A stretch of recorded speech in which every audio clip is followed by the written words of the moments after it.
جی قدرمنو کتونکو دا وخت تاسو زه د ګدر سره ولاړ یم او تاسو وینئ دا په ډېر ملک باران وریږي او دا مین جی ټي روډ دی ورسره کوم چې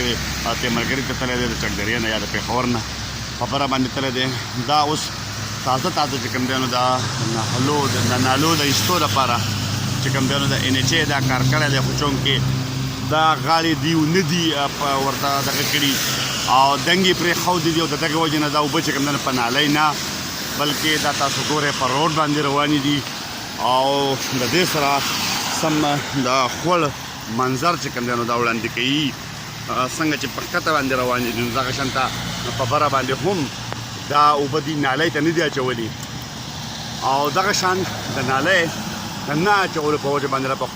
په روډ باندې بهیږي چې روډ هم خرابوي او هغه خلک چې کوم په دې سړک باندې روان دی ځي هغوی هم دارې هغې ته کېږي او لکه هغې ته هم یو تکلیف دی ګاډو والا ته هم تکلیف دی پیدل خلکو ته هم تکلیف دی او که فرض کا دا نالۍ چې کوم دا نو دوی ته دا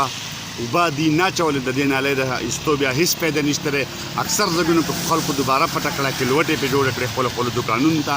او پټه کړې ده خو بیا هم نالۍ دوی ویستلې ده او دا تاسو وګورئ په دې روډ باندې چې کوم دی نو دا اوبه بهیږي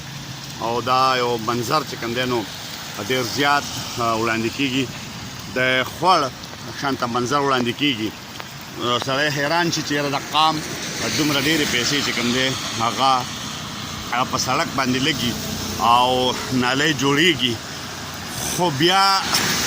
چې کومې اوبه راځي باراني د هغې د اچولو بندوبست چې کوم دی نو هغه نه کېږي او هغه پیسې چې کوم دی نو هغه ضایع کېږي ځکه چې دا اوبه متعلقه نالۍ ته دوی وانه چولې او لا نړۍ او په سړک باندې بهیږي نو واضحه خبره ده چې سړک ته به چې کوم دی نو نقصان کېږي او سړک به نقصاني کېږي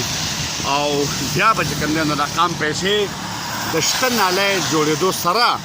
یو ځل بیا چې کوم دی نو قامي پیسې چې کوم دی نو هغه به د سړک په جوړېدو باندې لګي په هر حال د نیشنل هایویز چې کوم ذمه دار دي بیا چې کوم وفاقي وزیر دی د نیشنل هایوی د مواصلاتو نو پکار دا ده چې هغه مولانا اسد محمود هغه له پکار ده چې د دې نوټس واخلي او د دغه خلکو خلاف کاروایي وکړي چې په کروڑونو روپۍ چې کوم دی نو په نالۍ جوړېدو باندې خو خرج شوې